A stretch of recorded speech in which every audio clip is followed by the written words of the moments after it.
Good morning, everybody.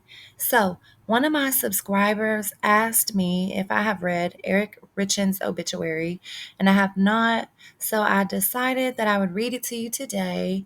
And I also found the guest book, which included some different comments that I'm going to read to you also. And this is a pretty long obituary, so you may want to go grab you some tea or some coffee. Because it's really really long actually. So let's go.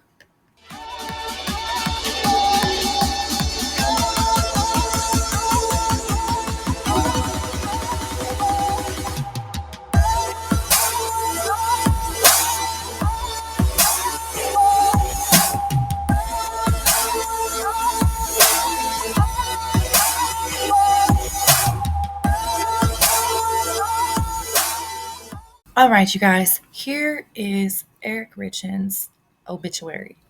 This would be the husband of the woman Kouri Richins, who fatally poisoned him with fentanyl, and 1 year later, writing a children's grief book.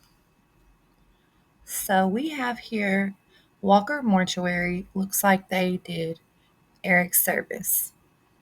Eric Richins was born May 13th, 1982, and died March 4th, 2022. It's my understanding that his wife, Kouri Richins, is the one who wrote this really long, long, long, long obituary for him. So let's get started. Eric Eugene Richins made his last extravagant and largely unexpected gesture on March 4th, 2022, signing off on life, in his own words, lived to the fullest and with few regrets. God certainly perfected the mold when Eric was born to Jean and Linda Carter Richins on May 13th, 1982, in Bountiful, Utah. Eric's world revolved around his family, his love for hunting, the family cattle ranch, and his insane drive as a successful entrepreneur. Being born into the Richins legacy shaped Eric's formative years and resulted in a lifetime of hard work, dedication, and fierce loyalty. Being the eldest was a dubious task, but he was up for the challenge and led and loved his sisters fiercely. At an early age, Eric learned the joys of keeping horses and cows around. He spent countless hours helping his dad work the ranch, hauling hay, feeding the animals, and mending fences. He loved his family unconditionally and was a devoted son, brother, and uncle. Eric was a family man who always strove to be the absolute best father and husband. He was an attentive and loving father to his three sons, Carter, Ashton, and Weston, and a devoted husband to the love of his life and wife of 9 years, Kouri Darden Richins. Eric did absolutely everything in his power to provide his family with every possible opportunity to learn, grow, and have fun. Growing up, Eric was a serious athlete and loved all sports. Whether it was watching them or playing them, he was involved in cross country, basketball, baseball, and soccer. He was also the coach or assistant coach on all his boys' teams.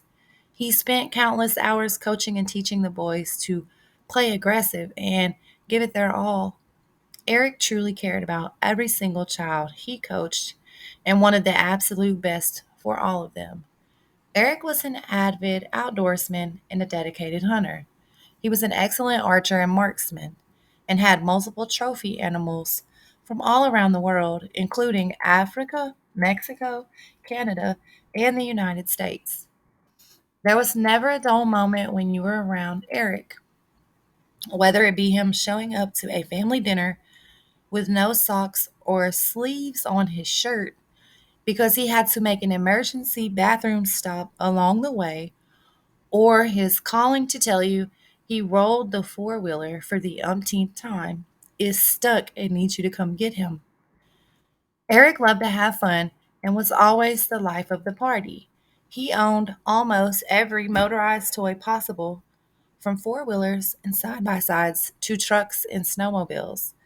Because of this, he of course holds the Richin family record for most rolls and collisions of motorized vehicles, as well as most stitches received from a single incident, 200 on his face to be exact. Eric was a member of the Jesus Christ Latter day Saints. He served a 2-year mission in Mexico City where he learned to speak Spanish fluently. He received a bachelor's degree from the University of Utah in international studies with a minor in Spanish. Together, Eric's mission and his education truly shaped his business acumen. He had the perfect combination of business sense and foresight. He built a very successful masonry business from the ground up and helped many friends do the same. He had a special ability to build close relationships with everyone he worked with, which really allowed his business to thrive. Eric loved every aspect of his job, but most of all, he loved the people he worked for and those he worked with. Eric faithfully supported organizations that he truly believed in. He never was one that wanted recognition or accolades. He did most things anonymously and without recognition. Eric was a true champion of all people. It did not matter if you were an employee, family, friend, or the next random person walking down the street. If you needed anything, you could count on him. He truly cared about each person he met. He was also trying to help people find better situations in work and in life. Eric made sure to set time aside to do what he loved most and made sure that everyone around him did the same. Eric loved fully, laughed loudly, and lived life with reckless abandon. He enjoyed great adventures to far off places, but also cherished the small and finer things in life like his Under Armour sweatsuits and spending time with his family and friends. No obstacle was too great for Rico. He simply viewed each one as a challenge. No peaks were too high, and the next adventure was always just around the bend. Words can't describe the loneliness and loss that is felt in every heart that was lucky enough to know him. We all need to learn from Eric's example and be sure to make the time to have fun and do what we love. Thank you, Rico, for being such an inspiration and role model for us all. We love you, Eric, with all our hearts and more. Eric is preceded in death by his amazing mother, Linda Carter Richins, his paternal grandparents, H. Lamont and Althea Ferguson Richins, his maternal grandfather, Charles Carter. He is survived by his three incredible sons, Carter, Ashton, and Weston, his wife, Kouri Darden, his father, Eugene F., and his sisters, Katie Clint Benson and Amy William Richins, his nieces, Madeline and Lillian Benson, and his maternal grandmother, Joan Carter. He is also survived by a multitude of aunts, uncles, cousins, and friends who all loved and adored him.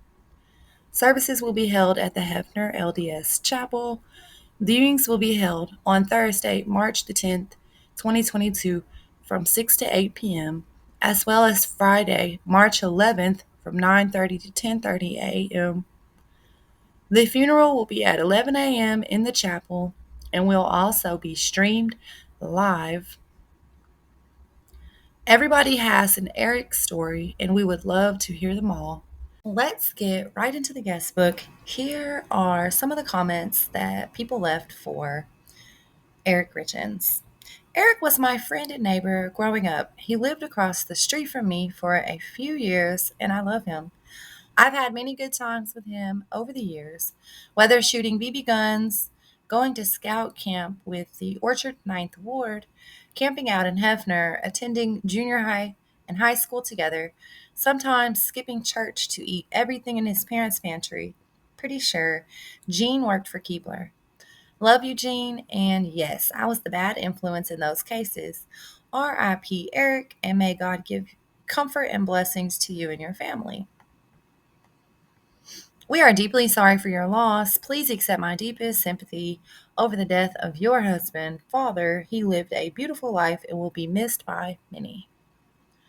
3 years ago, my wife and I met Eric and Kouri in Nashville one morning, and we stayed together until late that night. We showed them around town to our hot spots. Eric was around the age of our son, so he started calling my wife Mama. We were celebrating my birthday, so we drank, danced, and had a great time together. When we feel such a profound loss, it is because we had such a profound blessing in Eric. Our hearts go out to Kouri, the boys, Eric's family, and friends. Sending my sincerest condolences to the Richins family. You are all in my thoughts and prayers. I pray that you find comfort, peace, and closure. I have worked with Eric for 10 years on different jobs. He was always extremely kind and understanding. You could pretty much count on him to not get too upset, even when delivering not so good news about a job. I often ran into Eric outside of work, mostly at the rec center, as he packed a bag of balls from a few different sports on his back. My last conversation with him consisted of our love for sports and how much fun it is to coach our own kids. Even though it requires so much time and effort, I will truly miss working with him during work hours and his friendship after. I grew up in the same neighborhood as Eric. Gene coached our baseball teams, and their family was one of my favorites in the Ninth Ward. My deepest condolences to the Richins family. You're in our hearts and prayers. When I first met Eric, he had the biggest smile, followed by a hearty laugh. It was like we had all been friends forever and had just reunited after many years. For the last few years, when we saw each other, that was the same way he greeted me. Whether it was at work, gas station, at taco truck days, or when he reminded me I was his number one as he passed me by in his truck. I will miss his pranks, always messing with my truck seat, radio station, steering wheel, mirrors, you name it. Thanks, Eric. I still check my truck every morning, even knowing it's been in my driveway all night. I told you guys that that was a really, really long obituary. So if you made it through the video all the way to this part, the very, very end, I really appreciate it. Thank you for watching. Please don't forget on your way out, hit that like button, the share button. Leave me a comment and let me know exactly what you think about this obituary that Kouri wrote for Eric. In my personal opinion, it was very long. It didn't seem like a regular, normal obituary. Maybe she was feeling guilty when she wrote it. She kind of wrote an entire life story in it. There's nothing wrong with doing that. And like my subscriber, shout out to my one of my favorite subscribers, she pointed out that Kouri did in fact spell Latter Day Saints wrong. That would be spelled Latter, not Ladder, like a ladder that you actually climb. I don't know how they missed that typo, but they did. And if you are new here, thank you for coming. Don't forget to hit that subscribe button and the notification bell so every time I drop a video, you will be notified. Thank you guys. See you in the next video.